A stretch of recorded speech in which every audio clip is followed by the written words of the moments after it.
Hi, I'm back to do another video, and this one is going to be we're going to be getting more into how we witness with people once we've made that initial connection that I spoke about last time. Remember the smile, always smiling. It's a huge connection point.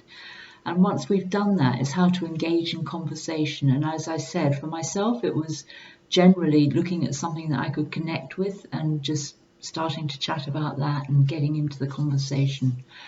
And also remembering that we've got 2 ears and 1 mouth, so we listen more than we talk. But once we get into that conversation, we're praying, we're just waiting for the Lord to open the door for us to get going on the gospel and sharing Jesus.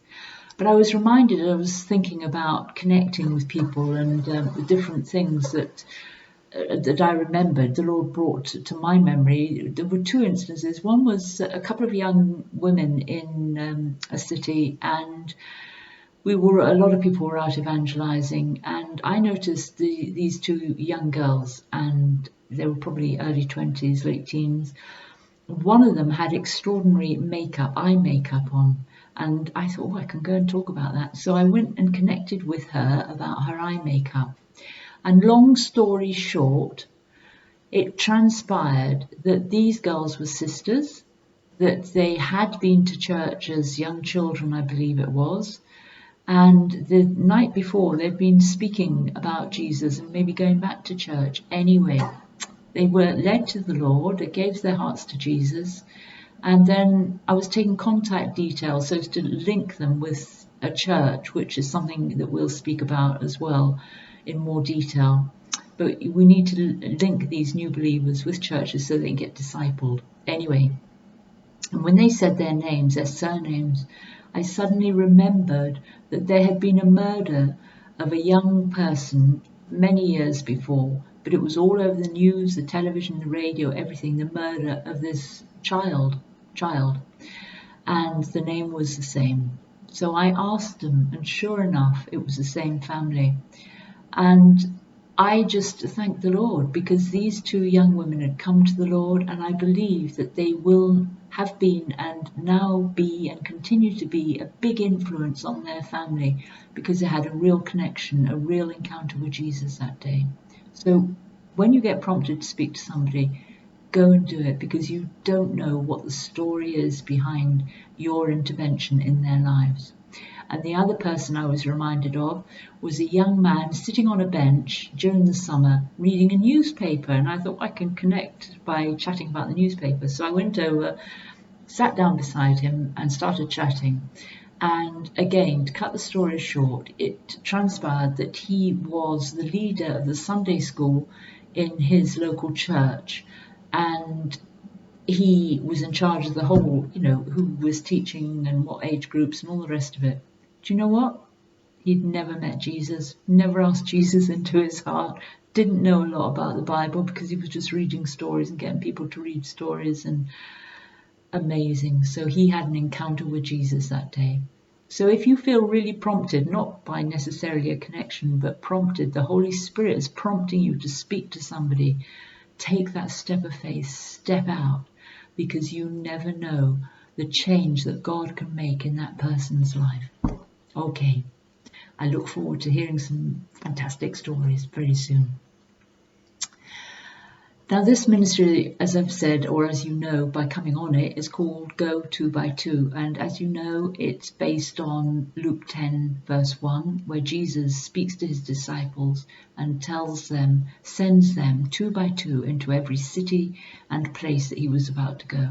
So if Jesus sent his disciples 2 by 2, I think it's a good way to go in twos.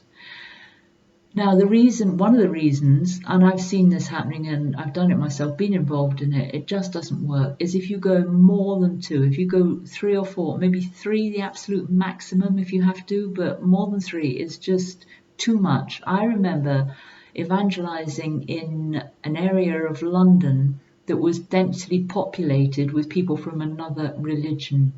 And I ended up being literally surrounded. There was a circle around me of people from this other faith. And it really felt quite intimidating, and at times they were all speaking together and speaking over me, and it wasn't very good at all. So definitely no more than 3 people going out together in groups, but preferably 2, because that's how Jesus sent the disciples, was 2. 2 by 2, go out in twos. And the reason we do that is that one is doing the talking and the other one is doing the praying, just constantly praying, asking the Holy Spirit, Holy Spirit, what is it you want to tell me about this person?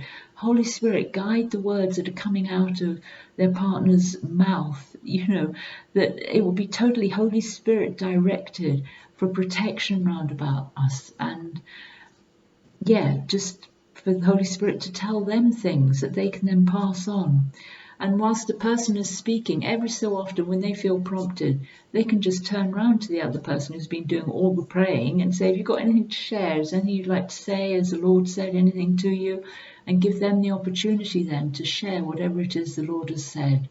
So it's really powerful working in twos, and the person doesn't feel intimidated or overwhelmed by more than 2 people round about them. And it really does work. Okay, now I'm going to mention the words of knowledge. You might find when you're speaking to the person, a thought just comes into your mind. It seems like, where's that come from? But speak it out, bring it into the conversation. Or when you're praying with them, you might find that you might hear yourself speaking things that you didn't plan to say, but they just come out. These are called words of knowledge. We read about them in 1 Corinthians. I think there's 4 mentions of the words of knowledge, but they are a supernatural knowledge that you can't know, I can't know. It's only God that knows. And when we get these, they are so, so powerful in evangelism. Really, they soften hearts, they shock people, because nobody knows about whatever it is except the person themselves and God. Of course, God knows everything, the all-knowing God. And I was thinking about examples of this that had come to my mind, and the first one that came to mind was actually when I got a picture. I saw this lady, felt I needed to speak to her, so went over, got into conversation with her, and then I just had this picture in my mind's eye of a child in a school playground, and they were being bullied. So as I was chatting to this lady, I said, I just feel maybe, I don't know if this is right or wrong, but were you bullied at school? Well, immediately her eyes filled up and she said, how did you know? And she was really emotional.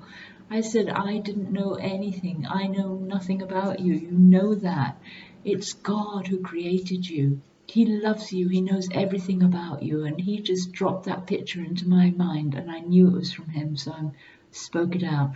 Anyway, this word of knowledge in a picture ended up enabling this lady to open her heart, give her heart to the Lord, and really had an encounter with him. So speak these things out.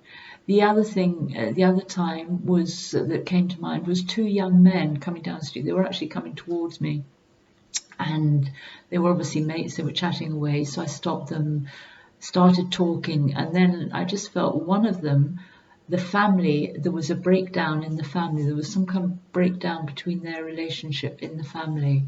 And he was amazed. He said, how did you know? And again, you just tell them, I don't know.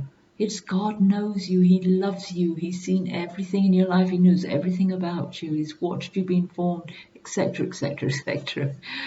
And then I just sensed the Spirit saying that the other guy had a relationship breakdown.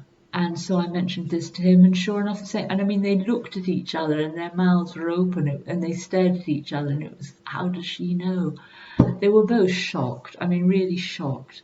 They didn't give their lives to Jesus, but I tell you what, they let me pray for them. They were going off on holiday the next day, and they would think about things and maybe get in touch with somebody when they got back. Who knows? I will never know. But all I do know is when we let the Holy Spirit use us in encounters like this, they are encounters that the people will never, ever, ever forget.